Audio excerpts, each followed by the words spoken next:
কোটা আন্দোলন থেকে শুরু করে ছাত্র সমাজের ডাকা অসহযোগ আন্দোলনে গুরুতরভাবে আহত অনেকে এখনো অসহনীয় যন্ত্রণায় কাতরাচ্ছেন।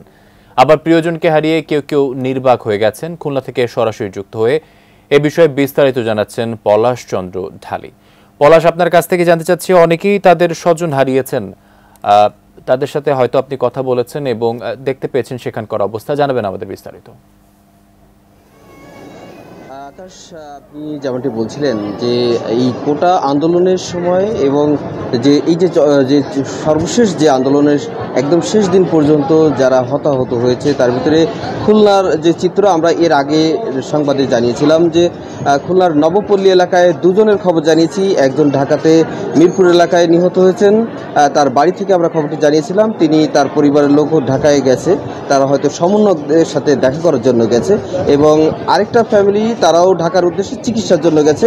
সেটি খুলনার 0 পয়েন্টে 19 তারিখে কিন্তু তার চোখের গুলি লাগে এবং তার একটি চোখ কিন্তু এখন একেবারে অন্ধ হয়ে গেছে, এমনটি আমাদেরকে তিনি ফোনে জানিয়েছেন। এবং ডাক্তাররা তাকে জানিয়েছে যে তার যে চিকিৎসা দরকার সেটা বাংলাদেশে হয়তো সম্ভব না।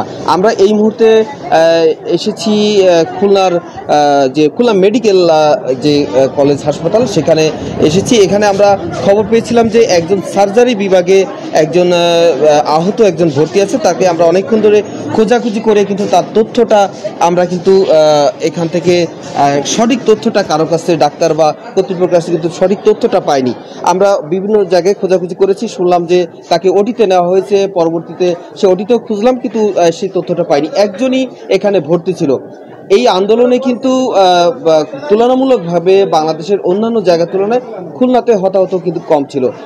যে মীর মুগ্ধ, যেটা খুবই আলোচিত, মীর মুগ্ধ, তাকে সেও খুলনা ইউনিভার্সিটিতে তার পড়াকালীন সে ঢাকাতে নিহত হয়েছে। এছাড়া আরও যে আমরা এর আগে যাকে দেখিয়েছি সাকিব রেহান, তিনিও ঢাকার মিরপুরে নিহত হয়েছেন। এখন পর্যন্ত আমার কাছে খুলনার যে মেডিকেল কলেজ হাসপাতাল, সেখান থেকে এতটুকুই তথ্য ছিল আন্দোলনে হতাহতদের নিয়ে।